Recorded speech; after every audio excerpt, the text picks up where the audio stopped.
तो प्यारे बच्चों, आज हम डिस्कस करने वाले हैं केमिकल बॉन्डिंग। इनऑर्गेनिक केमिस्ट्री का सबसे ज़्यादा इंपॉर्टेंट चैप्टर और सबसे ज़्यादा वेटेज वाला चैप्टर। नीट JEE में 4 सवाल इससे आते ही आते हैं, 3 to 4 क्वेश्चन। यानी कि ऐसे समझ लो 16 मार्क्स आपके हाथ में अगर ये चैप्टर हो गया तो। और ये मेरी गारंटी है कि चैप्टर कंप्लीट करने के बाद इस चैप्टर से कुछ भी क्वेश्चन आने दो, 16 marks is in your hand, कुछ भी पूछ लेने दो। यानी कि बहुत वेटेज वाला चैप्टर पढ़ने जा रहे हैं हम लोग, केमिकल बॉन्डिंग। इनऑर्गेनिक केमिस्ट्री में मैं केमिकल बॉन्डिंग से स्टार्ट कर रहा हूँ, ठीक है। केमिकल बॉन्डिंग, फिर टेबल वगैरह पढ़ेंगे अपन, फिर उसके बाद हमारा इनऑर्गेनिक 11th का कंप्लीट होगा, फिर इसके बाद 12th की इनऑर्गेनिक में अपन देखेंगे। अब यहाँ पे देखो, अपन सबसे पहले चैप्टर का नाम ही है केमिकल बॉन्डिंग।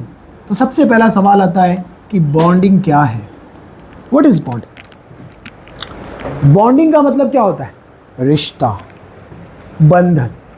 बॉन्डिंग का मतलब रिश्ता, बंधन। ये रिश्ता क्या कहलाता है? वही रिश्ता देखने वाले हैं कि कौन सा रिश्ता है ये, आखिर ये रिश्ता है क्या। अब बेटा, रिश्ता का मतलब क्या? बंधन। अब रिश्ते हर तरीके से होते हैं। जैसे इसको रियल लाइफ में अगर देखा जाए तो आपका आपके माँ बाप के साथ रिश्ता, बराबर, आपका आपके भाई बहन के साथ रिश्ता, आपका आपके चाचा मामा वगैरह वगैरह से रिश्ता, या आपका मेरे साथ रिश्ता, गुरु, मैं आपका गुरु, आप मेरे चेले, तो गुरु और चेले का रिश्ता, अरे है ना। तो दीज आर द रिश्ता, गॉट इट। अब रिश्ता का मतलब क्या होता है? रिश्ता का मतलब होता है कि भाई हम और आप एक दूसरे से अट्रैक्ट हैं, हम और आप एक दूसरे से बंधे हुए हैं, बाइंडेड हैं। जैसे आप आपके माँ बाप से बंधे हुए हो, अपने भाई बहन के साथ बंधे हुए। रिश्ता का मतलब क्या? फोर्स ऑफ अट्रैक्शन, बराबर, फोर्स ऑफ अट्रैक्शन। अगर आप यहाँ पे अट्रैक्ट हो रहे हो तो यहाँ पे क्यों अट्रैक्ट हो रहे हो? ऑब्वियसली बात, आपको ज्ञान चाहिए। और मैं क्यों अट्रैक्ट हो रहा हूँ? मुझे पैसा चाहिए, ऑब्वियसली बात है, बराबर ना। तो हम आप अपने आप एक दूसरे को स्टेबल करने के लिए यहाँ पे हैं, और हमें एक रिश्ता बन गया, हमारे बीच में एक बॉन्डिंग बन गया, और वो बॉन्डिंग का नाम गुरु और चेला वाला बॉन्डिंग है। You are the students, I am your teacher, got it. तो इसी तरह तरह तरह की बॉन्डिंग, तरह तरह का रिश्ता होता है। तो भाई सबसे पहले अपन देखने वाले हैं कि बॉन्डिंग क्या होता है। बॉन्डिंग का मतलब ही होता है फोर्स ऑफ अट्रैक्शन। बॉन्डिंग का मतलब क्या होता है? Force of attraction. एक फोर्स जो एक दूसरे को अट्रैक्ट कर रहा है, उसी को हम लोग बोलते हैं बॉन्डिंग। अब यहाँ पे हम केमिस्ट्री की बात करें तो केमिस्ट्री की बात करें तो हम एटम, मॉलिक्यूल और आयंस की बात करेंगे। एटम, मॉलिक्यूल और आयंस की बात करेंगे। तो बच्चा, अगर कोई एक एटम दूसरे एटम के साथ, कोई एक एटम, जैसे मान लो एग्जांपल के तौर पे ये हाइड्रोजन एक एटम है और ये दूसरा एक हाइड्रोजन एक एटम। अब इन दो हाइड्रोजन और हाइड्रोजन एटम के बीच में जो फोर्स ऑफ अट्रैक्शन है, जिसकी वजह से ये दोनों बंधे हुए हैं, this is known as bonding. समझा? नाम है केमिकल बॉन्डिंग। तो केमिकल का मतलब क्या? Atoms, ions, molecules. तो इनके बीच में जो फोर्स ऑफ अट्रैक्शन होता है, जो एक दूसरे को बांध के रखता है, उसको अपन क्या बोलते हैं? Chemical bonding. तो अगर आपसे पूछे कि केमिकल बॉन्डिंग क्या होता है, तो हम क्या बोलेंगे? भाई केमिकल बॉन्डिंग एक फोर्स ऑफ अट्रैक्शन है, फोर्स ऑफ अट्रैक्शन है बिटवीन टू एटम्स। दो एटम के बीच में, दो एटम के बीच में एक फोर्स ऑफ अट्रैक्शन है विच बाइंड्स, जो एक दूसरे को बांध के रखे हैं, विच बाइंड्स देम, जो उनको बांध के रखता है, जो उनको पकड़ के रखता है, बराबर। जैसे मैंने क्या बोला, यहाँ पे मान लीजिए कोई एक एटम है ए, यहाँ पे कोई एटम है ए, और ये दोनों एटम के बीच में एक फोर्स ऑफ अट्रैक्शन है, एक फोर्स ऑफ अट्रैक्शन है। वजह कुछ भी हो, ये दोनों के बीच में एक फोर्स ऑफ अट्रैक्शन है, जिसकी वजह से ये दोनों बंधे हुए हैं, ये दोनों एक दूसरे से बंधे हुए हैं, बराबर। तो इस तरह के बंधन को हम लोग बोलते हैं bonding, chemical bonding. So chemical bonding is nothing but बंधन, रिश्ता। वो डिफरेंट वेज से हो सकता है। इतना बात समझ में आया बच्चा? Chemical bonding. तो सबसे पहले हमने समझा कि केमिकल बॉन्डिंग होता क्या है। यानी कि इस चैप्टर में अगर सबसे पहले देखा जाए तो फर्स्ट क्वेश्चन क्या अराइज होता है बेटा? फर्स्ट क्वेश्चन अगर अराइज होता है कि भाई what is a chemical bond, यानी कि पहला क्वेश्चन आएगा what is a chemical bond. किसी भी चैप्टर को पढ़ रहे हैं तो समझना पड़ेगा कि वो चैप्टर है क्या। तो फर्स्ट क्वेश्चन है बेटा कि केमिकल बॉन्ड क्या है। तो हमने देखा कि केमिकल बॉन्ड एक फोर्स ऑफ अट्रैक्शन। क्या है केमिकल बॉन्ड? एक फोर्स ऑफ अट्रैक्शन। किसके बीच में हो रहा? एटम के बीच में। किसके बीच में हो रहा? एटम के बीच में हो रहा। दो एटम के बीच में होने वाला force of attraction is called chemical bond. अब मैंने एटम एग्जांपल के लिया, कोई भी स्पेसी हो सकती है फोर्स ऑफ अट्रैक्शन। अब केमिकल्स कुछ भी हो सकते हैं, एटम यानी कि स्पेसीज कुछ भी हो सकती है, एटम्स हो सकते हैं, आयन्स हो सकते हैं, मॉलिक्यूल्स हो सकते हैं, लेकिन मोस्टली किसके बीच में बनता है बॉन्ड? एटम और एटम के बीच में। इसलिए हमने यहाँ पे क्या टर्म रखा? एटम। केमिकल बॉन्डिंग समझ में आ गया। अब सबसे पहले तो ये सवाल उठ गया केमिकल बॉन्ड, जिसका आंसर मैंने आपको यहाँ पे दे दिया। दूसरा क्वेश्चन अराइज होता है, दूसरा क्वेश्चन बेटा जी अराइज होता है कि भाई why the chemical bond forms. भाई केमिकल बॉन्ड बन तो गया, why does the chemical bond forms? कि भैया केमिकल बॉन्ड फॉर्म ही क्यों होता है, केमिकल बॉन्ड बनता ही क्यों है? Why does the chemical bond form? Why does the chemical bond form? Chemical bond क्यों बनता है? आप यहां पे क्यों आए हो?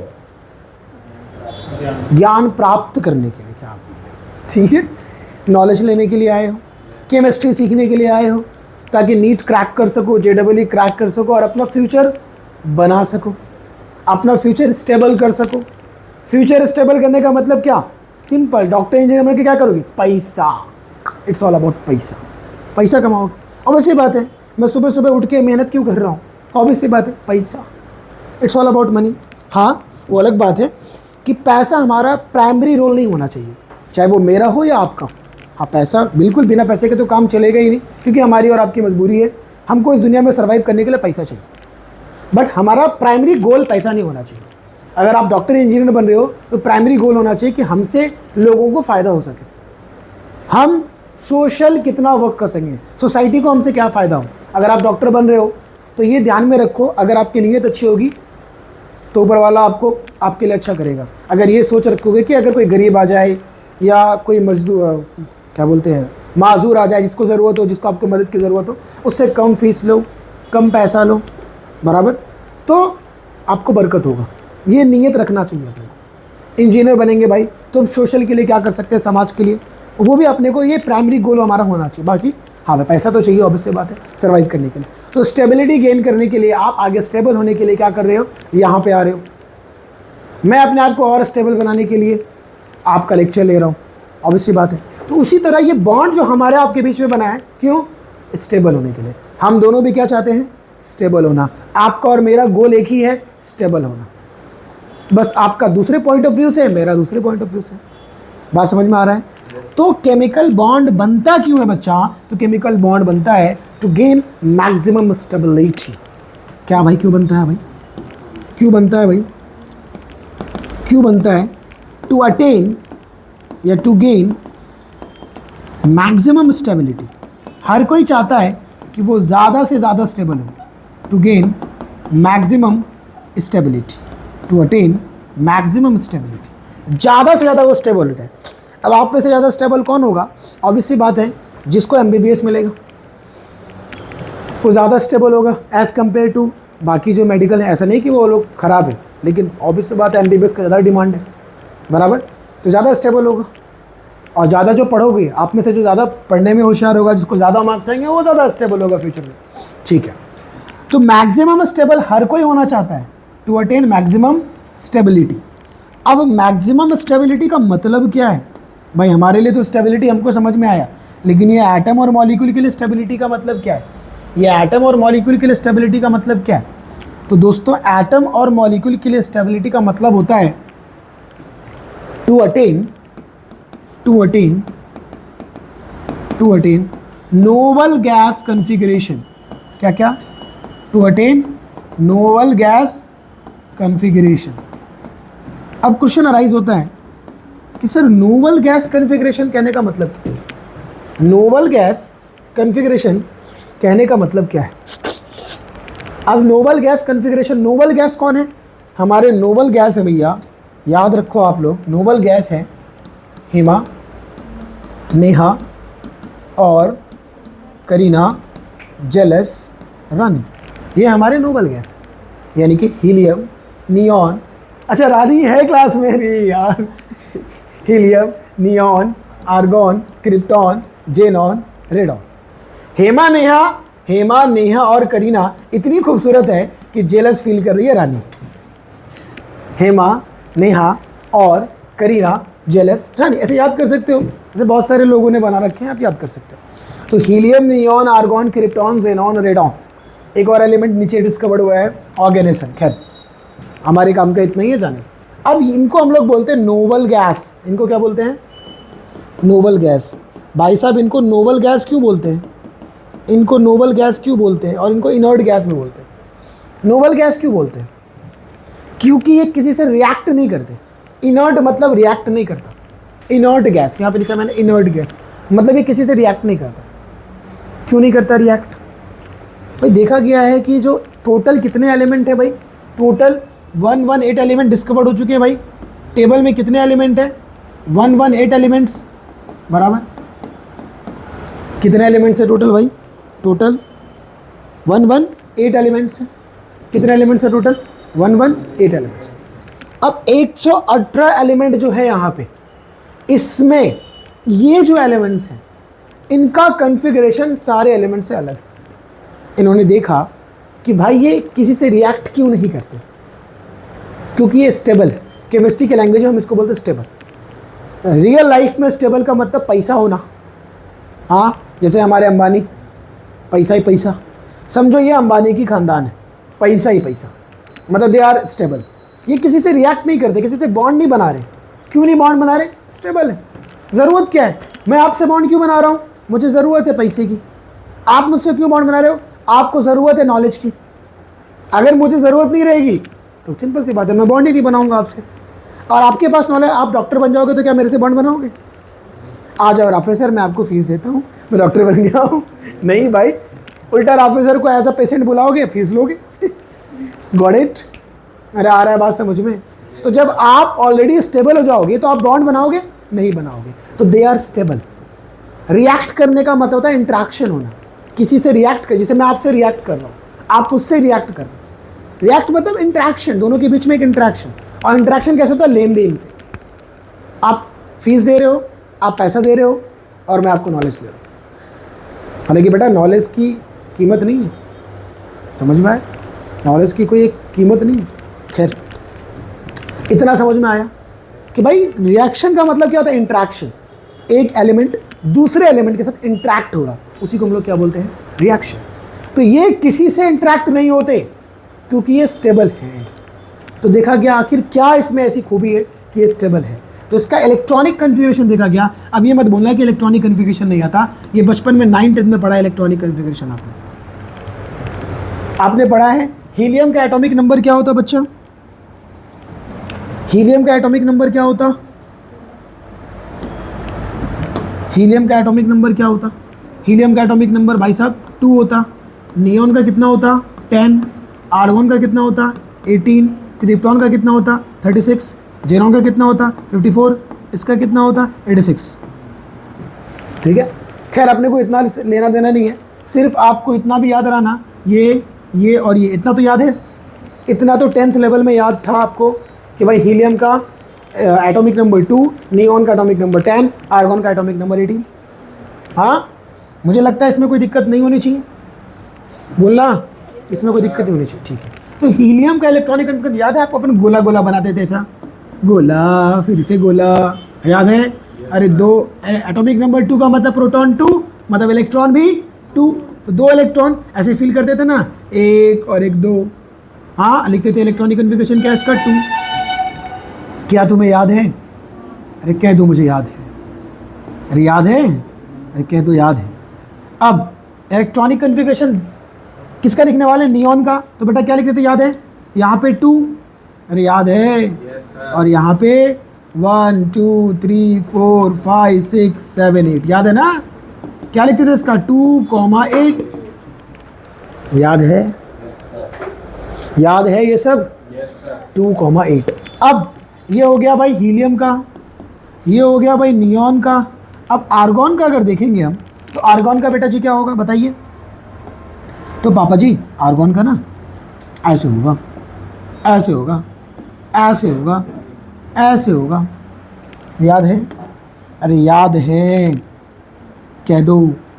हाँ मुझे याद है, 2 4 6 8, हाँ, और यहाँ पे 2 4 6 8। अरे याद है इसका इलेक्ट्रॉनिक कन्फिगरेशन क्या हुआ करता था, 2,8,8। इसी तरह नीचे जाएंगे तो लास्ट में फिर से 8 आएगा। यानी कि आप क्या देख रहे हो यहाँ पे लास्ट में 8, इसको छोड़ के, हीलियम को छोड़ के सबके लास्ट में 8, इसके भी लास्ट में 8 आता है, और इसके भी लास्ट में 8 इलेक्ट्रॉन्स आते हैं, इसके भी लास्ट शेल में 8 इलेक्ट्रॉन्स आते हैं। उसको हम लोग बोलते हैं वैलेंस इलेक्ट्रॉन। आप जानते हो लास्ट सेल को क्या बोलते हैं, वैलेंस शेल। अरे लास्ट सेल को क्या बोलते हैं अपन, ये जो हमारा लास्ट सेल होता है उसको हम लोग क्या बोलते हैं, वैलेंस शेल। हाँ, अब मान लीजिए यहाँ पे 2 है और ये 8 है, तो बच्चा ये लास्ट आखिरी शेल, ये पहला शेल, शेल नंबर के याद है, KL, तो ये लास्ट वाला शेल है। तो लास्ट वाले सेल को हम लोग, लास्ट वाले शेल को बेटा जी क्या कहते हैं, वैलेंस शेल। क्या बोलते हैं, वैलेंस शेल। और इस वैलेंस शेल के अंदर कितने इलेक्ट्रॉन हैं, 8 8। इस 8 इलेक्ट्रॉन को बोलते हैं वैलेंस इलेक्ट्रॉन। क्या बोलते हैं, वैलेंस इलेक्ट्रॉन का मतलब क्या, जो इलेक्ट्रॉन कहाँ हो, वैलेंस शेल में। जो इलेक्ट्रॉन कहाँ हो, वैलेंस शेल। याद है, याद है, आ रहा है समझ में कि वैलेंस इलेक्ट्रॉन में वैलेंस सेल में कितने इलेक्ट्रॉन हैं, 8। तो आपने क्या नोटिस किया कि यहाँ पे वैलेंस शेल में कितने इलेक्ट्रॉन हैं, 8। सही है बात है, अरे बोलो ना। तो इनके वैलेंस शेल में 8 इलेक्ट्रॉन्स हैं। यानी कि मैं बोल सकता हूँ कि इनका वैलेंस इलेक्ट्रॉन कितना है, 8, बराबर। तो हाइड्रोजन को छोड़कर सबका वैलेंस इलेक्ट्रॉन कितना है बेटा जी, 8। आपको मैं दिखा भी देता हूँ 1 मिनट के लिए, 1 मिनट के लिए यहाँ पे ध्यान दीजिए।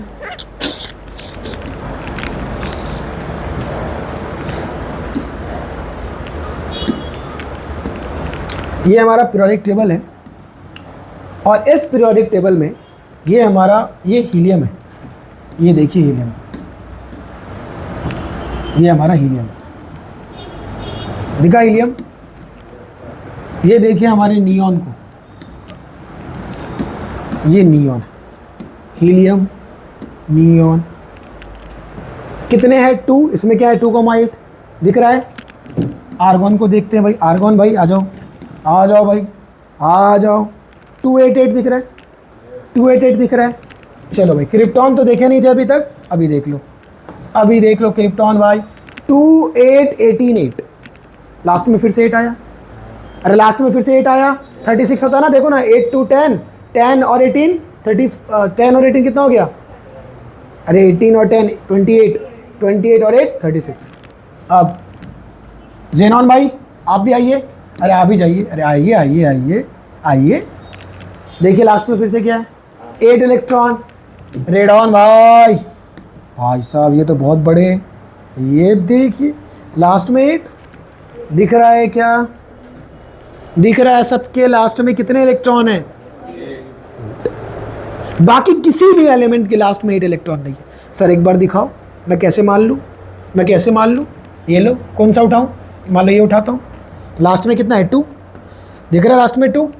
सर कुछ भी दिखाओ, ये देखो लास्ट में कितना है, 2, अरे 2 है, अरे 2 है, चलो कोई भी उठा लेता हूँ। लास्ट में क्या है, 1, अरे लास्ट में 1 है कि नहीं है।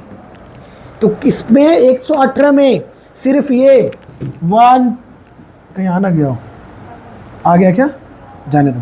1 2 3 4 5 6 7 ऑर्गेनाइजेशन लेके सिर्फ इतने ही एलिमेंट हैं जिनका इलेक्ट्रॉनिक कॉन्फ़िगरेशन के लास्ट शेल में 8 इलेक्ट्रॉन है, जिसके वैलेंस इलेक्ट्रॉन 8 हैं, सिर्फ हाइड्रोजन को छोड़, हीलियम को छोड़कर। ये जो पहला वाला इसको छोड़कर, ये जो हीलियम है इसको छोड़कर, सब के सब, ये सब के सब के वैलेंस शेल में कितने इलेक्ट्रॉन हैं, 8। तो हर कोई चाहता है इनके जैसा बन, इसीलिए देखा कि ये रिएक्ट नहीं करते। बात समझ में आया, इसीलिए देखा कि ये रिएक्ट नहीं करते हैं। Got it. तो हर कोई कैसा बनना चाहते हैं बच्चा, इनके जैसा, इनके जैसा। मुझे ये बताओ कि कोई भी चीज़ स्टेबल होने के लिए किसके जैसा बनना चाहेगा, जो स्टेबल है, ऑब्वियसली बात है। तो मैंने क्या बोला है कि ये सब जो है ना अंबानी के खानदान के, ये सब स्टेबल है, तो ये भी चाहते हैं स्टेबल। स्टेबल होने का मतलब क्या है, नोबल गैस का, नोबल गैस के जैसा इलेक्ट्रॉनिक कॉन्फ़िगरेशन होना चाहिए। नोबल गैस के जैसा इलेक्ट्रॉनिक कॉन्फ़िगरेशन होना चाहिए। क्लियर है? अब इसी को नोबल गैस का इलेक्ट्रॉनिक कॉन्फ़िगरेशन होना चाहिए, इसी बात को दो तरीके से समझाया गया। सर क्या?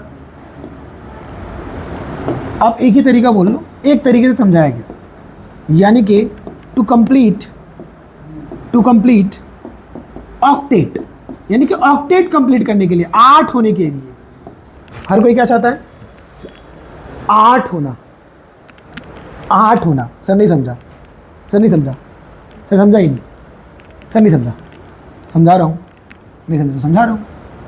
देखो बेटा, अगर मैं मालूम मैग्नीशियम Mg मैग्नीशियम 12, तो बेटा ये जी, ये 2, ये 8 और ये 2, सही है जी? अरे सही है, 12 होता, 2 8 2। तो बेटा ये 282 है, आपने पढ़ा है 10th में वैलेंसी। अब लास्ट में 2 इलेक्ट्रॉन है बच्चा, तो ये क्या करेगा? ये दोनों इलेक्ट्रॉन को लूज कर देगा। क्यों लूज करेगा? ताकि ये भी 2 और 8 बन जाए इनके जैसा। देखो जब ये 2 लूज कर देगा तो क्या बचेगा? ये खत्म ना, लास्ट वाला शेल। अरे बेटा खत्म ना, तो देखो ये 2 और ये 8 बन गया। और ये कौन है? नियॉन किसके खानदान के हैं?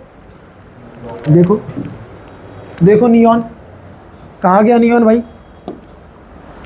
भाई किधर है? नियॉन भाई किधर है? ये है भाई, सॉरी, 2,8 इनके जैसा बनना चाह। 2 इलेक्ट्रॉन लूज कर दिया तो ऐसा बन गया ना। तो ये कैसा बना? नोबल गैस के जैसा। उसने 2 इलेक्ट्रॉन लूज क्यों किया बेटा? ताकि वो ऑक्टेट कंप्लीट कर ले, लास्ट में कितने इलेक्ट्रॉन आ जाए, उसके भी 8 आ जाए। तो हर कोई क्या चाहता है? ऑक्टेट कंप्लीट करना है, एक्सेप्ट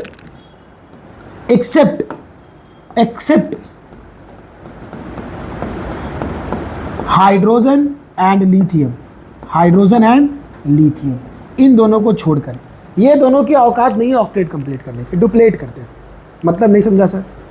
मतलब ये समझो कि आप डायरेक्ट अंबानी बनना चाहोगे, पहले आपसे जो अमीर है, आपसे जो ज़्यादा स्टेबल है, उसके जैसा पहले बनना चाहोगे, फिर वो बन जाओगे, फिर उससे ज़्यादा स्टेबल। देखो ना, पहले सोचते यार काश मेरे पास साइकिल होती, फिर साइकिल मिल जाता, अरे यार साइकिल, यार 2 व्हीलर होना चाहिए, कोई बाइक मिल गया, यार कोई रेसर बाइक चाहिए, R15 बाइक, बुलेट, ये हो जाना चाहिए, वो भी आ गया, कार बनता है यार, कार हमें बोला, अरे यार थोड़ा सा फॉर्च्यूनर वाला फील होना चाहिए यार।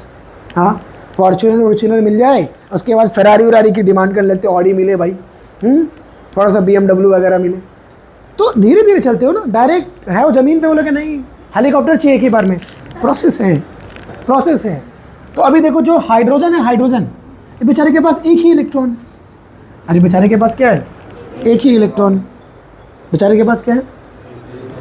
हाइड्रोजन जो है, इस बेचारे के पास एक ही इलेक्ट्रॉन। और हीलियम के पास देखो 2 इलेक्ट्रॉन। तो बेचारा हीलियम के जैसा बनना चाहेगा ना, डायरेक्ट नियॉन के जैसा। के लिए कितना इलेक्ट्रॉन चाहिए भाई? उतना बन पाएगा क्या? नहीं बन पाएगा। तो अपने नज़दीक वाले अंबानी होंगे, जो उनके आसपास मिलते जुलते होंगे, उनके जैसा बनना चाहेगा। समझ में आया? खैर इसको मैं और डिटेल में बताऊंगा। फिलहाल हमारा क्वेश्चन चल रहा था कि केमिकल बॉन्ड बनता क्यों है? क्यों बनता है बच्चा केमिकल बॉन्ड? बनता क्यों है? बोलो। स्टेबल होने के लिए। क्यों बनता है भाई केमिकल बॉन्ड? स्टेबल होने के लिए बनता है। केमिकल बॉन्ड स्टेबल होने के लिए बनता है। इतनी बात समझ में आई? स्टेबल का मतलब क्या है? To attain noble gas configuration. और नोबल गैस कॉन्फ़िगरेशन का मतलब क्या होता है? To complete octet. आ जाओ। To attain noble gas configuration, लेकिन टू कंप्लीट ऑक्टेट। इतनी बातें समझ में आई। बॉन्ड क्यों बनता है समझ में आया, 100% समझ में आया कि बॉन्ड क्यों बनता है। तो इस कंप्लीट, ये जो ऑक्टेट है, यहाँ से एक रूल आया, ऑक्टेट रूल। क्या आया? Octet rule. क्या आया बेटा जी? ऑक्टेट रूल आया। और इसको 2 साइंटिस्टों ने आगे एक्सप्लेन किया। एक है G.N. लुइस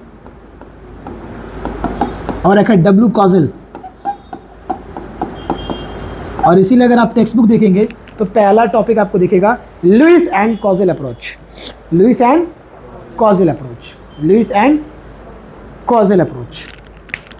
यानी कि लुईस एंड कॉजल ने क्या दिया, एक्चुअली ऑक्टेट रूल दिया। एक्चुअली क्या दिया, ऑक्टेट रूल दिया। क्या यहाँ तक की बातें समझ में आई सबको? यहाँ तक की कहानी क्लियर है कि केमिकल बॉन्ड बनता क्यों है? भाई ऑक्टेट कंप्लीट करने के लिए बनता है। ऑक्टेट कंप्लीट होना मतलब उसकी स्टेबिलिटी, यानी कि स्टेबल होने के लिए बनता है। यहाँ तक की कहानी क्लियर है। अब तीसरा क्वेश्चन उठता है बेटा जी, third question arises from here, the third question arises from here. Third question कि भाई ठीक है, chemical bond force of attraction होता है, क्यों बनता है भाई? स्टेबल होने के लिए, ठीक है। तीसरा how does the chemical bond forms, how does the chemical bond form. भाई साहब केमिकल बॉन्ड फॉर्म होता कैसे है? समझ में आ गया कि केमिकल बॉन्ड होता क्या है, समझ में आ गया केमिकल बॉन्ड बनता क्यों है। अब क्या समझना है कि केमिकल बॉन्ड बनता कैसे है, तरीका क्या है केमिकल बॉन्ड के बनने का। हम लोग वेज को डिस्कस करने वाले हैं। किसको डिस्कस करने वाले हैं? वेज को डिस्कस करने वाले हैं कि केमिकल बॉन्ड बनता कैसे है। हेलो, हाँ बोलिए, हेलो। केमिकल बॉन्ड बनता कैसे, आया बात समझ में? कैसे बनता है बेटा केमिकल बॉन्ड, वो समझना है अभी। तो केमिकल बॉन्ड बनने के अलग अलग रास्ते हैं बच्चा। क्या है केमिकल बॉन्ड बनने के अलग अलग रास्ते हैं। There are many ways, there are many ways. रास्ता नंबर 1, रास्ता नंबर 2, चलो ऐसे ऐसे बनाता हूँ। रास्ता नंबर 1, रास्ता नंबर 2, रास्ता नंबर 3। 3 तरीके से केमिकल बॉन्ड बनते हैं। कितने तरीके से बच्चा? 3 तरीके से केमिकल बॉन्ड बनते हैं। सर कैसे? आइए समझते हैं कैसे, कैसे केमिकल बॉन्ड हमारा बनता है। दोस्त, केमिकल बॉन्ड फॉर्म होने के मैंने बोले 3 अलग अलग रास्ते। या तो कोई एटम इलेक्ट्रॉन को लूज करेगा, यानी कि मैं से बोल दूं बाय लूजिंग इलेक्ट्रॉन, कोई इलेक्ट्रॉन को लूज करके स्टेबल होगा। सर कैसे? चलो दिखाता हूं कैसे। देखो ऐसे, सोडियम एटॉमिक नंबर इसका बेटा जी 11 होता है, तो एटॉमिक नंबर 11 का मतलब प्रोटॉन 11 मतलब इलेक्ट्रॉन भी 11। और अगर इलेक्ट्रॉन 11 है तो हम इसका इलेक्ट्रॉनिक कॉन्फ़िगरेशन अगर मैं बनाऊं तो बेटा जी ये फर्स्ट शेल में कितने इलेक्ट्रॉन? 2। सेकेंड शेल में कितने इलेक्ट्रॉन? 8। और बेटा जी थर्ड शेल में कितने इलेक्ट्रॉन? सर जी 1। तो कितने हो गए बेटा जी? सर जी 2, 8, 1। यही इसका इलेक्ट्रॉनिक कॉन्फ़िगरेशन 2, 8, 1। तो वैलेंस शेल में कितने इलेक्ट्रॉन है? 1। इसी को तो अपन वैलेंसी बोलते हैं। वैलेंसी मतलब combining capacity of an element of an atom to lose और शेयर और gain the electron to attain its maximum stability. मतलब सर क्या बोल दिए ये? मतलब ला वैलेंस शेल के कितने इलेक्ट्रॉन लूज कर रहे हैं या गेन कर रहे हैं, और क्यों करते हैं वो? बॉन्ड बनाने के लिए, बॉन्ड बनाने के लिए, कंबाइन होने के लिए किसी से। तो बेटा जी ये क्या करेगा? एक इलेक्ट्रॉन को लूज करेगा। जैसे ही लूज करेगा सोडियम हमारा, जैसे ही लूज करेगा क्या हो जाएगा बताओ? ये लूज करेगा, अगर लूजिंग 1 इलेक्ट्रॉन तो क्या बन जाएगा बताइए? क्या बन जाएगा? लूज करने के बाद क्या बनेगा? ये 2, ये 2 और यहाँ पे 8, यहाँ पे 2 और यहाँ पे 8। तो अब क्या बन गया ये? अब क्या बन गया बेटा जी? बोलो ना। अब बन गया 2,8। हाँ, पहले 2,8,1 था, अब क्या बन गया? 2,8। 2,8 क्लियर है कहानी? 2,8 और पहले क्या था? 2,8,1। कहानी समझ में आई सबको? तो 2,8 ऑक्टेट कंप्लीट किया, तो इसने लूज किया, ये लूज करके स्टेबल है। तो कैसे बन रहा? कोई लूज करके स्टेबल हो रहा। अगर कोई लूज कर रहा तो कोई गेन करेगा। पता ही चल गया होगा अभी तक कि अगर कोई लूज कर रहा है तो दूसरा कोई गेन करेगा। इतनी कहानी समझ में आई? ठीक है भाई। तो बाय लूजिंग इलेक्ट्रॉन दूसरी चीज़ बाय गेनिंग इलेक्ट्रॉन। सही है भाई, कोई इलेक्ट्रॉन गेन करके स्टेबल है। जैसे कि अगर मैं एग्जांपल लूँ तो चलोरीन, चलोरीन का भाई एटॉमिक नंबर कितना होता है 17, तो क्या हो जाएगा 2,8,7। सही है, बना दूँ, 1 ही मिनट लगेगा, बना भी देता हूँ। ये 2,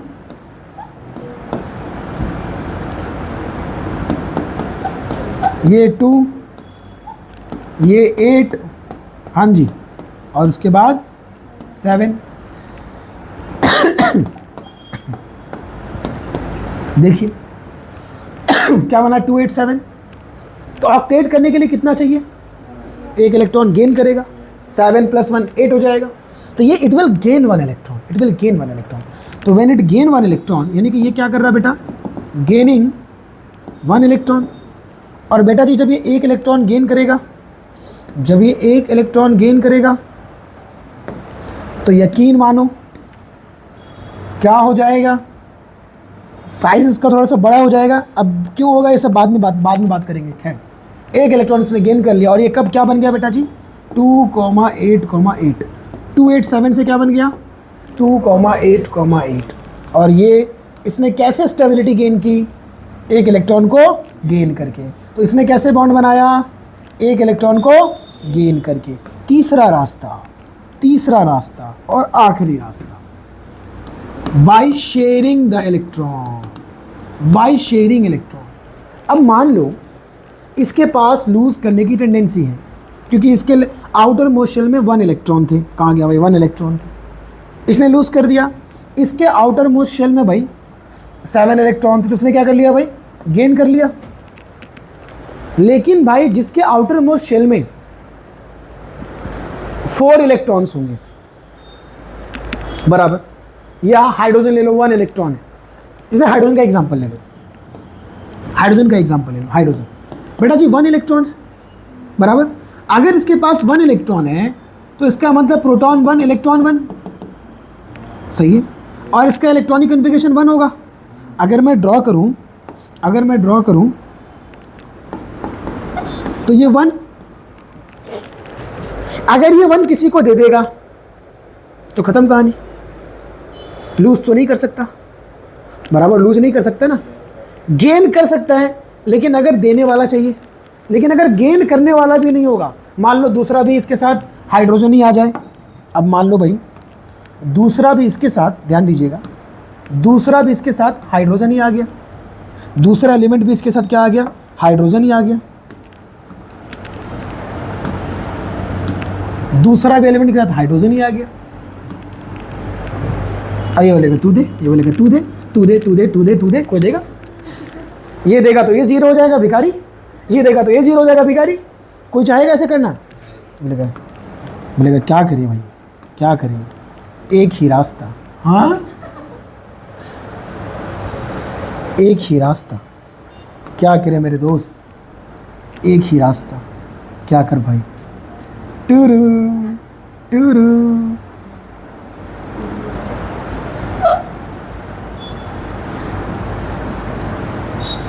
हाँ कुछ ज़्यादा ही बेकार दिख रहा है ऐसे, कोई बात नहीं। टूरू, ये दोनों ने अपने अपने इलेक्ट्रॉन एक दूसरे को दिखाए और बोले एक काम करो, आओ आओ शेयर करें, आओ आओ शेयर करें, ये तेरा भी है और मेरा भी है, इसके पाले में भी दो, इसके पाले में भी दो, दोनों ने शेयर कर लिया, दोनों भी स्टेबल हो गए। पार्टनरशिप, पार्टनरशिप, पार्टनरशिप बहुत खतरनाक बॉन्ड होता है, क्योंकि पार्टनरशिप का बॉन्ड जो होता है ना बहुत डेंजरस होता है, कभी भी टूट सकता है, कभी भी टूट सकता है। तो ये बॉन्ड है, इस तरीके से 3 तरीके से बॉन्ड बनेगा। तरीका नंबर 1 बाय लूजिंग इलेक्ट्रॉन, तरीका नंबर 2 बाय गेनिंग इलेक्ट्रॉन, तीसरा बाय शेयरिंग इलेक्ट्रॉन। तो बॉन्ड कैसे बनते हैं? इस तरीके से बॉन्ड बनते हैं, इस तरीके से बॉन्ड बनते हैं। अब Na ने दिया और Cl ने लिया, Na ने इलेक्ट्रॉन लूज किया और Cl ने एक इलेक्ट्रॉन ले लिया, तो इन दोनों के बीच में एक बॉन्ड बनेगा। उस बॉन्ड का नाम है कुछ। अब इन दोनों ने आपस में शेयर कर ली तो इनका कुछ नाम है। तो इनके एक लूज कर रहा है तो बेटा एक शेयर कर रहा है, यानी कि दोनों समझो एक ही है। एक लूज कर रहा तो एक शेयर कर रहा। तो इन दोनों लूजिंग और शेयरिंग से जो बॉन्ड बनेगा उसको हम लोग बोलते हैं आयोनिक बॉन्ड। यानी कि अब हमारा नेक्स्ट टॉपिक है, अब हम नेक्स्ट टॉपिक की तरफ मूव कर रहे हैं जिसका नाम है टाइप्स ऑफ केमिकल बॉन्ड। अभी तक मैंने चैप्टर में सिर्फ आपको ये पढ़ाया कि चैप्टर है क्या। मैंने आपको चैप्टर में सिर्फ ये सिखाया कि चैप्टर क्या है। मैंने बताया कि केमिकल बॉन्ड क्या होते हैं, आपने देखा कि केमिकल बॉन्ड क्या होते हैं। फिर मैंने आपको बताया कि केमिकल बॉन्ड बनता क्यों, तो मैंने आपको बताया स्टेबिलिटी गेन करने के लिए। मैंने बताया इनकी स्टेबिलिटी का मतलब होता है नोबल गैस के जैसा बनना, और इसका मतलब होता है ऑक्टेट कंप्लीट करना। और इसको जी.एन. लुईस एंड कॉजेल ने अच्छे से समझाया, तो जो हम देखने वाले हैं। उसके बाद हमने आपको बताया कि बॉन्ड बनने का तरीका कैसे, बनता कैसे। तो भाई कोई लूज़ करेगा, कोई गेन करेगा, कोई शेयर करेगा। तो भाई बॉन्ड जो बन रहा है, अब वो बॉन्ड कैसे लूज़ और गेन और शेयर से बन रहा है वो हम देखने वाले हैं। तो 3 तरीके से बॉन्ड है हमारे पास। हमारे पास जो बॉन्ड है वो 3 तरीके से है बच्चा। कितने तरीके से? 3 तरीके से। कितने तरीके से हैं? 3 तरीके से। अब 3 तरीका कौन सा है मेरे दोस्त, आइए समझते हैं उन 3 तरीकों को। 3 तरीका तो मैंने ऑलरेडी बता दिया भाई, लूजिंग, गेनिंग, शेयरिंग। तो बॉन्ड के मेनली 2 टाइप है, 2 मेन टाइप है। हालांकि और भी बहुत सारे हैं, लेकिन 2 मेन टाइप के बॉन्ड। एक बॉन्ड है हमारा आयोनिक बॉन्ड। कौन सा बॉन्ड? Ionic bond. और एक बॉन्ड है हमारा कोवैलेंट बॉन्ड। कौन सा बॉन्ड? Covalent bond. चैप्टर का नाम ही है रिश्ता। तो अलग अलग तरह के रिश्ते पढ़ेंगे। रिश्तों को समझाने के लिए बहुत सारे साइंटिस्ट हैं, क्योंकि रिश्ते ऐसे लोगों को समझ में नहीं आते, समझाना पड़ता है। अभी लड़की अगर ससुराल गई, समझाना पड़ता है माँ बाप को, बेटी ऐसे रहना, बेटा वैसे रहना। रिश्ता बताना पड़ता है, वो तेरी ननद होगी, वो तेरी ससुर होंगे, वो तेरी सास होगी, इनके साथ ऐसा रहना, उनके साथ वैसा रहना। रिश्ता समझाने के लिए एक गुरु की ज़रूरत होती है। समझ में आया? यहाँ पे भी रिश्ता समझाने के लिए अलग अलग गुरु आए, जैसे जी.एन. लुईस आए, कॉजेल आए, हिटलर आए, लंदन आए। हाँ लंदन, वो लंदन ही साइंटिस्ट का नाम है। अलग अलग साइंटिस्ट आए और उन्होंने अपनी अपनी थ्योरी दी, जो इन रिश्तों को समझाने के लिए बड़ी बड़ी थ्योरी, जैसे कि ओवरलैपिंग थ्योरी, जिसको एक्सप्लेन किया वैलेंस बॉन्ड थ्योरी ने। उसके बाद हाइब्रिडाइजेशन थ्योरी, उसके बाद VSEPR valence shell electron pair repulsion theory. ये सब के बाद last theory molecular orbital theory. तब जाके चैप्टर खत्म, जाके आपको समझेगा अच्छा तो बॉन्ड जी आप ऐसे होते हैं जी। इतनी सारी थ्योरी को समझाने के बाद रिश्ता और जो रिश्ता समझ गया, कभी रिश्तों में तनाव नहीं पैदा होगा।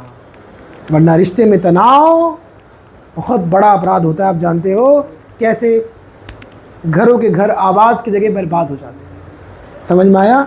तो रिश्तों को समझना है हमको। चैप्टर का वेटेज भी बहुत ज़्यादा है। Got it? आओ, तो हम चाहते हैं कि हमारे मार्क्स में, हमारे एग्ज़ाम के मार्क्स में, पेपर में, हमारे रिजल्ट में कोई तनाव पैदा ना हो, तो हमको इन रिश्तों को अच्छे से समझना। ठीक है? डोंट वरी, आपका गुरु मैं आपको बहुत ही बेहतरीन तरीके से समझाऊंगा। ठीक है? टेंशन मत लो, आप खुशनसीब हो कि मैं आपका गुरु हूँ। आइए आयोनिक बॉन्ड और केमिकल बॉन्ड को समझा जाए कि क्या है। आयोनिक बॉन्ड का दूसरा नाम है बेटा जी इलेक्ट्रोवैलेंट बॉन्ड। दूसरा नाम क्या है इसका? Electrovalent bond. क्या नाम है सर इसका दूसरा नाम? जरूरी थोड़ी ना हो सबका दो नाम हो। किसी को घर पे पप्पू बुलाते हैं, जरूरी थोड़ी ना तुझे भी घर पे पप्पू बुलाते हो। हाँ, पप्पू टप्पू सबका निक नेम नहीं होता। हाँ नहीं सर, बताओ, ज़बरदस्ती बता दूँ क्या? ठीक है, समझ में आया? आयोनिक बॉन्ड और इलेक्ट्रोवैलेंट बॉन्ड। तो सबसे पहले समझेंगे कि आयोनिक बॉन्ड होता क्या, आयोनिक बॉन्ड होता क्या, फिर समझेंगे कोवैलेंट बॉन्ड क्या होता है। तो बेटा आयोनिक बॉन्ड का नाम ही है आयोनिक, मतलब जरूर इसमें आयंस के बीच में बॉन्ड होगा। यानी कि किसके बीच में? Bond between ions. बॉन्ड का मतलब क्या? बॉन्ड का मतलब क्या? आय हाय, force of attraction, force of attraction between ions. Sir ये आयन कौन सी बला है, आइए समझते हैं आयन कौन सी बला है। आयन कौन सी बला है उसको समझने हैं, और उसको समझने के लिए हम एक हेडिंग डाल देते हैं जिसका नाम है आयोनिक बॉन्ड। आयनिक बॉन्ड में हम सबसे पहले समझेंगे क्या बेटा जी, सर जी आयंस क्या होते हैं। अब जो बच्चे लेट ज्वाइन किए हैं मुझे नहीं लगता कि उनको समझ में नहीं आ रहा होगा, उनको A to Z सब समझ में आ रहा होगा, ABCDEF सब समझ में आ रहा होगा, क्योंकि ये इनऑर्गेनिक का ABCD में स्टार्ट किया। Got it? तो आज टेंशन मत लो, तुम मोल से बच गए, ठीक है। अभी सिर्फ यही सब चलेगा, कहानी कहानी, सिर्फ तुम्हारा मोजा फटेगा, ठीक है। हाँ पहने हो मोजा आयंस तो फटेगा। आयंस, आयंस क्या होते हैं पहले वो समझिए भैया। आयंस जो होते हैं ना भैया, आयंस जो होते हैं ना वो चार्ज स्पीसीज होते हैं, चार्ज स्पीसीज। सर ये क्या होते हैं, चार्ज स्पीसीज क्या होते हैं भैया? जिसपे चार्ज हो, जिसपे चार्ज हो, अगर पॉजिटिवली चार्ज हो यानी कि प्लस, या नेगेटिवली चार्ज हो यानी कि माइनस। अगर पॉजिटिवली चार्ज हो तो उसको पढ़ते कैट आयन, ठीक, बिल्ली वाली आयन, कैट आयन। और अगर नेगेटिवली चार्ज हो तो एन आयन, एक टू आयन, एन आयन। सर क्या है नहीं समझा, सर कुछ नहीं समझा, कुछ पल्ले ही नहीं पड़ा, ठीक है। मैं पल्ले पढ़ा रहा हूँ, सब्र का बांध पीते रहना। एक बेहतरीन एग्जाम्पल के जरिए हम समझते हैं, उस बेहतरीन एग्जाम्पल का नाम है NaCl। NaCl एक आयोनिक कंपाउंड है। NaCl एक आयोनिक कंपाउंड है। सर क्या, कुछ नहीं समझ, एक कंपाउंड है, उसका नाम मैंने आयोनिक दिया। अब मैं बताता हूँ कि क्या है कहानी। बेटा जी सोडियम हमारे पास है, ठीक है। सोडियम का एटॉमिक नंबर 11 होता है, Z मतलब एटॉमिक नंबर, ये बात आपको मालूम होना चाहिए। एटॉमिक नंबर को Z से इंडिकेट करते हैं, ठीक। इसका प्रोटॉन 11, जितने प्रोटॉन उतने इलेक्ट्रॉन होते हैं। अगर कोई एटम न्यूट्रल है, कोई भी एटम है बराबर, तो उसके अंदर नंबर ऑफ प्रोटॉन और नंबर ऑफ इलेक्ट्रॉन इक्वल होते हैं। तो भाई यहाँ पे प्रोटॉन और इलेक्ट्रॉन का नंबर क्या है, इक्वल है, ठीक है। अब मैं क्या कर रहा हूँ, सोडियम को ड्रॉ कर रहा हूँ। तो सोडियम को अगर हम ड्रॉ करेंगे तो सोडियम को भाई कैसे ड्रॉ करेंगे, ये न्यूक्लियस हो गया तुम्हारा, यहाँ पे बच्चा 2 इलेक्ट्रॉन, यहाँ पे 8 और यहाँ पे 1, यानी कि बच्चा 2, 8 और 1। सही है, सही है जी, अरे सही है। इसका इलेक्ट्रॉनिक कन्फिगरेशन क्या हुआ, 2,8,1। कोई दिक्कत? अब Cl की तरफ आते, ये आ रहा हमारा Cl का एटॉमिक नंबर जी, Cl का एटॉमिक नंबर 17। तो प्रोटॉन 17, इलेक्ट्रॉन भी 17 की कोई दिक्कत? मैं बना रहा हूँ भाई, क्या बना रहा हूँ मैं, क्या बना रहा हूँ, क्लोरीन। अब यहाँ पे क्लोरीन में क्या होता है बेटा जी, क्लोरीन में क्या होता है, 287, अरे लास्ट में 7 होते हैं, हाँ ये हो गया 287, कोई दिक्कत बच्चा? अब ये सोडियम एक इलेक्ट्रॉन लूज करके क्या करेगा, स्टेबल होगा। अरे बोलोगे, सोडियम एक इलेक्ट्रॉन लूज करके स्टेबल होगा, और इलेक्ट्रॉन क्लोरीन एक इलेक्ट्रॉन गेन करके स्टेबल होगा। अभी थोड़ी देर पहले तो देखा कि भाई सोडियम जो है वो क्या करेगा, लूज करके स्टेबल होगा। सोडियम क्या करेगा, विल लूज 1 इलेक्ट्रॉन, और क्लोरीन क्या करेगा, क्लोरीन क्या करेगा भाई, विल गेन 1 इलेक्ट्रॉन। क्यों करेगा एक इलेक्ट्रॉन गेन, ताकि ये कैसा बन जाए, नोबल गैस के जैसा। नोबल गैस कैसा बनना स्टेबल होता है, अरे बोलो ना, ये 2,8 नियॉन के जैसा बन जाएगा। और ये 2,8,8 आर्गॉन के जैसा बन जाएगा। अरे बेटा समझ रहा ना, अरे समझ रहा ना, ये देखो ये 2,8 के जैसा बनेगा, एक इलेक्ट्रॉन लूज करके। अरे सोडियम में एक इलेक्ट्रॉन था ना, और ये आर्गॉन के जैसा बनेगा एक इलेक्ट्रॉन गेन करके। तो जो जिसके नज़दीक है वो नज़दीक वाले नोबल गैस कन्फिग्रेशन के जैसा करना चाहता है। समझ में आया? तो कोई भी नियरेस्ट नोबल गैस कन्फिग्रेशन को अटेन करना चाहता है। अब भाई साहब यहाँ पे क्या होगा, this one electron will be transferred here, this one electron will be transferred here. बोलो ना, अगर ये ये क्या हो रहा है, ट्रांसफर ऑफ वन इलेक्ट्रॉन, ये एक इलेक्ट्रॉन को ट्रांसफर कर रहा है। जब इलेक्ट्रॉन ट्रांसफर होगा तो इलेक्ट्रॉन ट्रांसफर के बाद क्या बन जाएगा बेटा जी, ये बन जाएगा 2,8, अरे नियॉन बन जाएगा। और वो कैसा बनेगा, वो क्या बन जाएगा, आर्गॉन के जैसा बन जाएगा। दोनों स्टेबल हो जाएंगे। अरे बात समझ में आ रहा है? दोनों क्या हो जाएंगे, स्टेबल हो जाएंगे। ध्यान से सुनो, ध्यान से सुनो बेटा, ध्यान से सुनो, पूरा फोकस यहां रखो, बेहतर होगा। अब यहां पे ध्यान दीजिए कि ये जो हमारा है, ये एक इलेक्ट्रॉन लूज करने के बाद कैसा बन गया।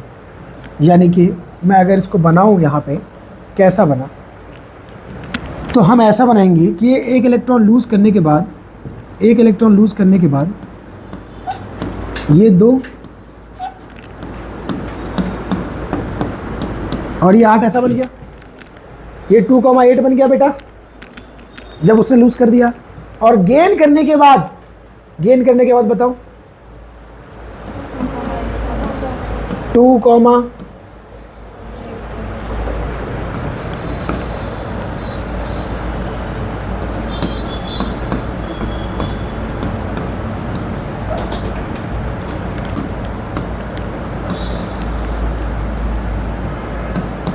2,8 बन गया। ठीक है,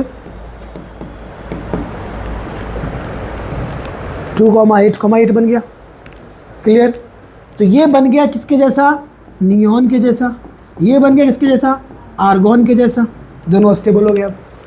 अब इसने बेटा लूज किया, आप ध्यान देना, लूज करने से पहले इसके पास कितने प्रोटॉन थे,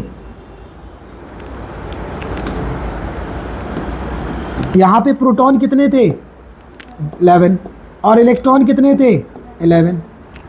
यहाँ पे प्रोटॉन कितने थे 17, और इलेक्ट्रॉन कितने थे 17। कोई दिक्कत? अब इसने एक इलेक्ट्रॉन लूज कर दिया, किसने, Na ने।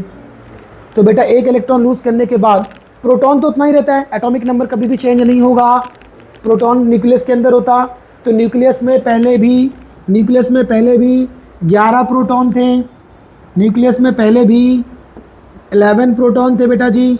और अभी भी न्यूक्लियस में 11 पेट्रोल बोल रहा हूँ भाई, प्रोटॉन है प्रोटॉन है बेटा जी। और यहाँ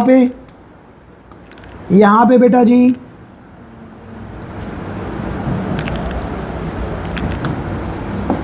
पहले भी यहाँ पे 11 प्रोटॉन थे, पहले भी, अभी भी यहाँ पे 11 ही प्रोटॉन है। पहले यहाँ पे 17 प्रोटॉन थे, अभी भी यहाँ पे 17 प्रोटॉन है। प्रोटॉन न्यूक्लियस में होता, ये मैंने न्यूक्लियस बनाया है, कोई दिक्कत? तो भाई प्रोटॉन अभी भी कितना है, प्रोटॉन अभी भी कितना है 11, लेकिन इलेक्ट्रॉन क्या हो गया, एक कम। 11 - 1 10, अरे 10 बोलो ना, 11 - 1 10। तो बेटा एक इलेक्ट्रॉन कम हो गया।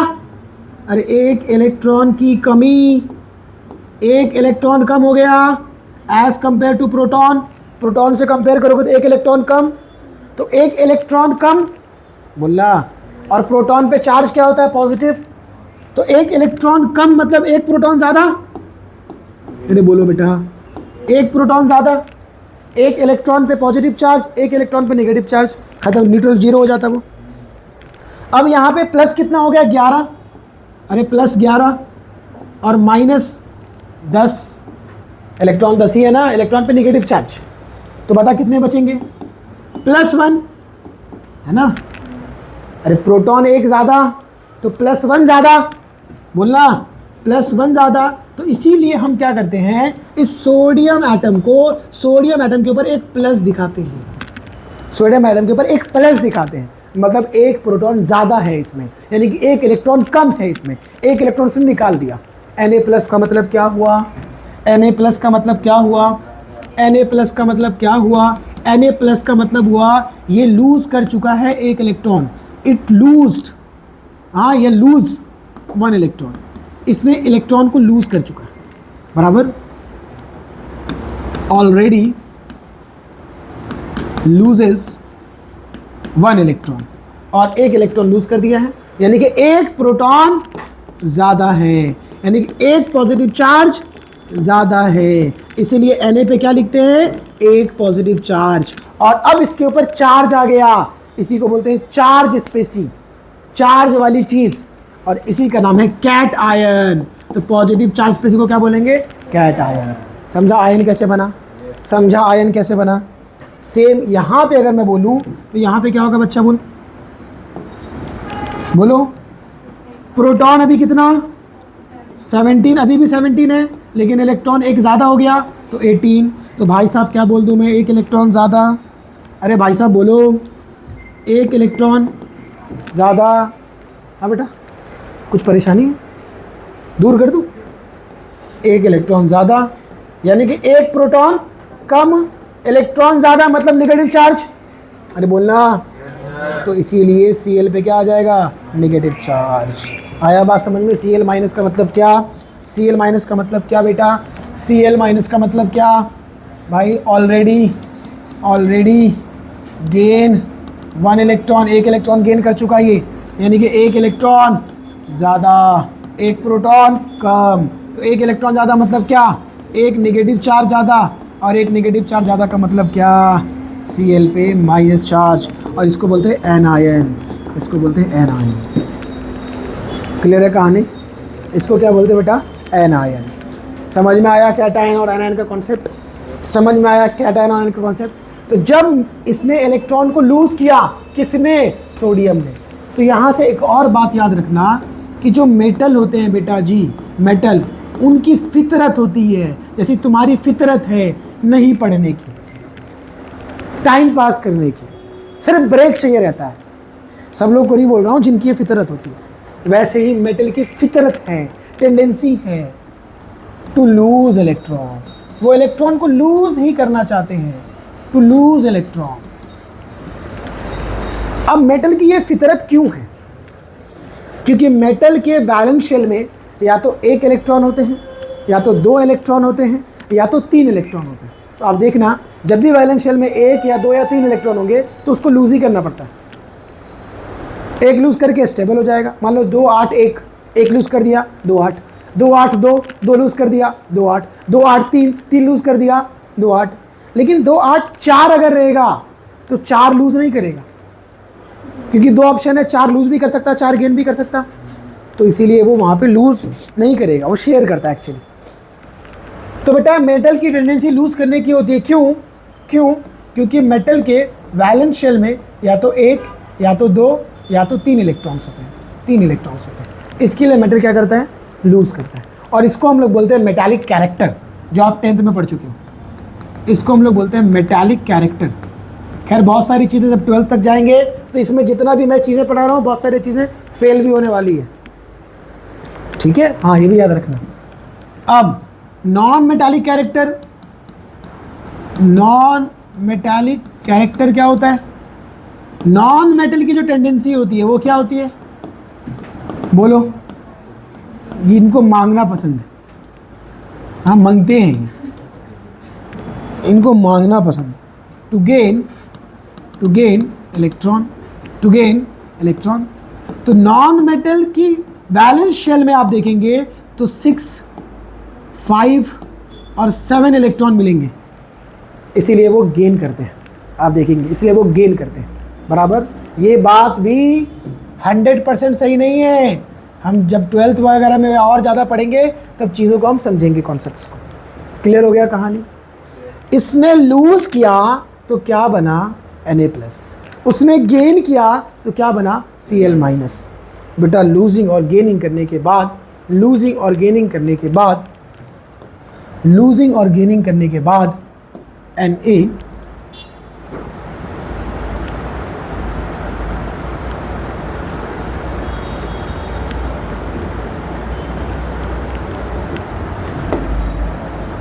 लूजिंग और गेनिंग करने के बाद ये हमारा Na प्लस, Na प्लस, और ये हमारा Cl माइनस। क्या आप समझ में आया आयन किसको कहते हैं? इसी को बोलते हैं आयन, चार्ज स्पेसिस। अब हम क्या पढ़ रहे थे? आयोनिक बॉन्ड, मतलब आयंस के बीच में बॉन्ड। आयनिक बॉन्ड का मतलब क्या? Bond between ions. और ये कैसे बनता है? जब एक एटम इलेक्ट्रॉन ट्रांसफर कर देता है दूसरे एटम। तो इसीलिए आयोनिक बॉन्ड की डेफिनेशन हम क्या लिखते हैं? हम लिखते हैं आयोनिक बॉन्ड की डेफिनेशन हम क्या लिखते हैं? हम लिखते हैं ionic bond is a chemical bond which is formed by, ये बनता कैसे है? which is formed by transfer of electron, transfer of electron। कैसे बनता है? इलेक्ट्रॉन के ट्रांसफर से। कैसे बनता है? इलेक्ट्रॉन के ट्रांसफर से, बाय ट्रांसफर ऑफ इलेक्ट्रॉन। किधर से किधर? From one atom to another, एक एटम से दूसरे एटम की तरफ। और ये एटम क्या होंगे? ये एटम क्या होंगे? Metal generally. और ये एटम क्या होंगे? Non metal.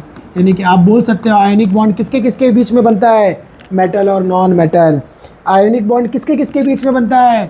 Metal and non metal. Ionic bond किसके किसके बीच में बनता है? बोलना, metal and non metal. Ionic bond किसके किसके बीच में बनता है? Metal and non metal. Metal lose करके क्या बनाते हैं? कैटायन। मेटल लूज करके क्या बनाते हैं? मेटल लूज करते हैं इलेक्ट्रॉन को, lose the electron and form cation, and form cation. और नॉन मेटल क्या करते हैं बेटा? Gain the electron and form anion, form anion. बराबर। यानी कि positively charge species, positively charge species, और यहाँ पे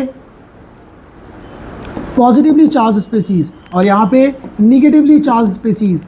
और अपने प्लस को माइनस पसंद है ना? अपने प्लस को क्या है? माइनस पसंद है। और इसी के बीच में ये जो लग रहा है फोर्स ऑफ अट्रैक्शन, इसको पाने की तमन्ना, पॉजिटिव चार्ज नेगेटिव चार्ज, घोर अट्रैक्शन, घोर अट्रैक्शन। इसी अट्रैक्शन का नाम है आयोनिक बॉन्ड। आयोनिक बॉन्ड, क्योंकि आयंस, क्योंकि आयंस, क्योंकि आयंस। आया बात समझ में? अब यहाँ पे देखो Na प्लस और Cl माइनस, Na प्लस और Cl minus, Na plus Cl minus. अपने प्लस को माइनस पसंद है। इसी बॉन्ड का नाम क्या है? क्या है इस बॉन्ड का नाम? बेटा आयोनिक बॉन्ड, आयोनिक बॉन्ड। मेरे घर वाले देखेंगे ना लेक्चर, बोलेंगे क्या हो रहा है इसको, क्या हो रहा है इसको? Ionic bond. अच्छा वो देखते नहीं लेक्चर, ठीक है। आयोनिक, आया बात समझ में? आयोनिक बॉन्ड क्या होता? आयंस के बीच में बॉन्ड बना, आयंस के बीच में बॉन्ड बना। अगर आप ऐसे दिखाओगे NaCl तो हो जाएगा गलत, ऐसे नहीं दिखाना। चुपचाप लिखना NaCl, चुपचाप, चुप चाप, चुप चाप, चुप चाप, लिख देने से खत्म। Na के बीच में बॉन्ड नहीं डालना सर। वो फिर वो बॉन्ड क्या होता है बताएंगे, बताएंगे। Patience, patience. या फिर लिख दो Na प्लस Cl माइनस, या फिर ऐसे दिखा दो ना। ये भी सही है, ये भी सही है। अरे ये भी सही है, अरे यार ये भी सही है। ऐसे दिखाओ,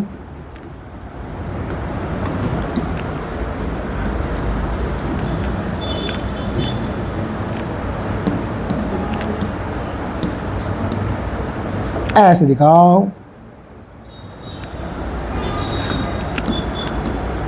ऐसे दिखाओ या ऐसे दिखाओ,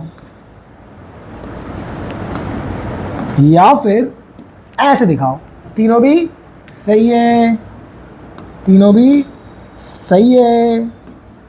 और अगर ऐसे दिखा रहे हो, क्या ऐसे दिखा रहे हो, तो गलत है। आया बात समझ में?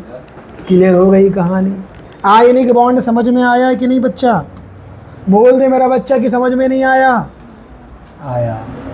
आयनिक बॉन्ड कौन सा बॉन्ड है जो इलेक्ट्रॉन के ट्रांसफर से बनता है? बराबर आयोनिक बॉन्ड। अगर मैं बात करूं और, तो भाई आयोनिक बॉन्ड एक्चुअली क्या है? Ionic bond is a force of attraction, या हम इसको और अच्छे से बोल देते हैं इलेक्ट्रोस्टैटिक। इलेक्ट्रोस्टैटिक मतलब हम चार्ज, एक पॉजिटिव एक नेगेटिव, इसे इलेक्ट्रो वर्ड आया, रुका हुआ है इसलिए इलेक्ट्रोस्टैटिक। खैर ये सब बाद में समझोगे इलेक्ट्रोस्टैटिक का मतलब, फिलहाल बस समझो it is electrostatic force of attraction.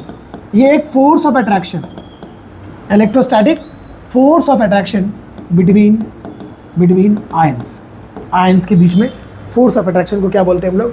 Ionic bond. Ionic bond बराबर। अब आयोनिक बॉन्ड में होता क्या है? आयोनिक बॉन्ड में होता क्या है? इन ionic bond, in an ionic bond, ionic bond metal loses to form cation। छोड़ो, ऑलरेडी लिख दिया यहाँ पे कैटायन और एनायन, ठीक है। आया बात समझ में? आयनिक बॉन्ड क्या होता? आयनिक बॉन्ड क्या होता? ऐसा बॉन्ड जो ट्रांसफर इलेक्ट्रॉन से बनता है, जहाँ पे एक दूसरे को इलेक्ट्रॉन ट्रांसफर करता है। और एक्चुअली क्या है ये? Electrostatic force of attraction. और ये फॉर्म किसके किसके बीच में होता है? Ionic bond is formed between, ionic bond is formed between metal and non metal. Am I clear? अब आयनिक बॉन्ड बनने का एक और शर्त है, इलेक्ट्रोनेगेटिविटी डिफरेंस ज्यादा होना चाहिए।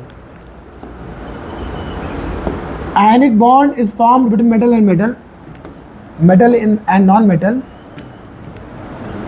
with large difference in electronegativities। Sir ये क्या है?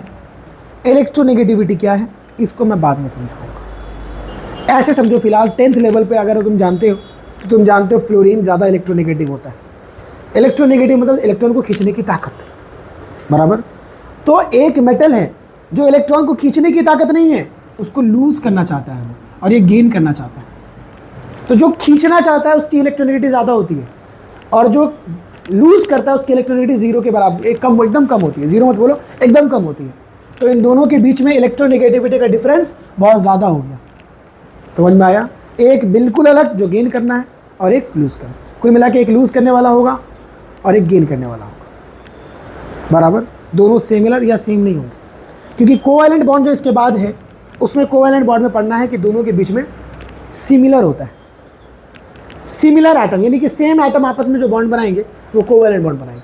सेम या सिमिलर, सेम या सिमिलर कहने का मतलब क्या? सेम और सिमिलर कहने का मतलब क्या? मतलब एक मेटल और एक नॉन मेटल नहीं होगा, या तो दोनों ही क्या होंगे? नॉन मेटल होंगे, एक जैसे होंगे। क्या होगा वो बताऊँगा, छोड़ो। तो बेसिकली हमने देखा आयोनिक बॉन्ड। क्या देखा बच्चा? Ionic bond. ये देखा, क्या देखा हमने? Ionic bond. और उसके बाद हम क्या देखेंगे? कोवैलेंट। हालांकि एक और बॉन्ड होता है, चाहो तो लिख लो, metallic bond. Metallic bond, metallic bond, metallic bond. अब देखो ये जो आयोनिक बॉन्ड होता है ये किसके किसके बीच में बना? आयंस के बीच में। यानी कि मैं बोल सकता हूँ कि ये बना मेटल एंड नॉन मेटल के बीच में। हाँ बेटा। और ये बनता है कोवैलेंट बॉन्ड नॉन मेटल और नॉन मेटल के बीच में। और ये बनता है मेटल और मेटल के बीच में, मेटल और मेटल के बीच। इसको मैं समझाने के लिए एग्जांपल लूंगा कि boys boys metal metal, girls girls non metal non metal, और boys girls metal non metal. और सबसे ज़्यादा मजबूत होता है आयोनिक बॉन्ड, क्योंकि अपोजिट चार्ज, और अपोजिट चार्ज में अट्रैक्शन सबसे ज़्यादा होता है, बराबर। देखो ना, आने के बाद जैसे ही आती है उसके बाद बेचारा माँ को छोड़ देता, बाप को छोड़ देता, ख़ानदान को छोड़ देता है कि बहुत ख़तरनाक होता है ये बॉन्ड, आयोनिक बॉन्ड। समझ में आया? और बहन बहन का रिश्ता भी मजबूत होता है, सहेली सहेली का रिश्ता मजबूत होता है, सहेला सहेला का रिश्ता मजबूत, तो लड़का लड़का दोस्ती, ये भी एक बॉन्ड है। ये भी बॉन्ड टूट जाते हैं, उसके चक्कर में सारे बॉन्ड टूट जाते हैं भैया, बहुत ख़तरनाक बॉन्ड होता है ये, बराबर। अब इसके बारे में और डिटेल हम लोग नेक्स्ट लेक्चर में करेंगे, क्योंकि थोड़ा सा मुझे थकान महसूस हो रही है और भी लेक्चर्स मुझे लेने हैं। तो मैं ख़त्म करता हूँ आज के इस लेक्चर को। अब मुलाकात होगी आपसे नेक्स्ट लेक्चर में। कर दो भाई बंद।